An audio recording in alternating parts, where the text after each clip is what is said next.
Busy people, మీరు ఎప్పుడైనా మా కాలేజ్ చూసారా? అలా చూడకపోతే ఇలా రండి, నాతో చూపిస్తా. ఇది మా most favourite college, KGRL college. Degree, inter అన్నీ ఉంటాయి దీంట్లో. ఈరోజు మా కాలేజ్ టూర్ చూపిద్దామని మీకు ఇలా వచ్చేసా. ఇది మా మోస్ట్ ఫేవరెట్ పతాకని ప్లేస్, రచ్చబండ. ఇది మా అందరి ఫేవరెట్ స్పాట్. ఇలా కొంచెం ముందుకెళ్తే అక్కడ పీజీ బ్లాక్ ఉంటుంది.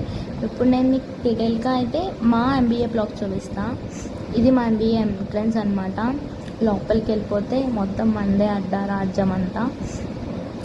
అలా కాలేజ్ అంతా క్లిక్ చేసాము. ఎవరు లేరు, ఎందుకంటే ఇది హాలిడేస్ టైం. ఓన్లీ మేము మాత్రమే రికార్డ్స్ కోసం వచ్చాము అనమాట. సైలెంట్గా పైకి వచ్చేద్దాం. స్టెప్కి ఒక్కొక్క మోటివేషన్ ఉంటుంది. ఆ రోజు ఆ మోటివేషన్ చదువుతాం కానీ ఎలాగో ఫాలో అవ్వమనుకోండి. అలా పైకి ఎక్కేసి మీకు మా ఫేవరెట్ స్పాట్ చూపించేస్తా. యాక్చువల్లీ మా క్లాస్ రూమ్, ఇది మా సెమినార్ హాల్. నేను మా ఫ్రెండ్స్ వచ్చాం వీడియో కోసం అని చెప్పి. ఇది స్మార్ట్ క్లాస్. ఇది మా ఓవరాల్ లుక్ అనమాట పైన. ఇది మా క్లాస్ రూమ్ అనమాట. చదువుకునేది కంటే తినేది, కొట్టుకునేది అన్నీ ఇక్కడే మేము. అండ్ ఇది మొత్తం ఓవరాల్ లుక్. ఎవరు లేరు, ఇంకెవరు రాలేదు. ఇది మా బోర్డు. అంతే. Thank you. Bye bye.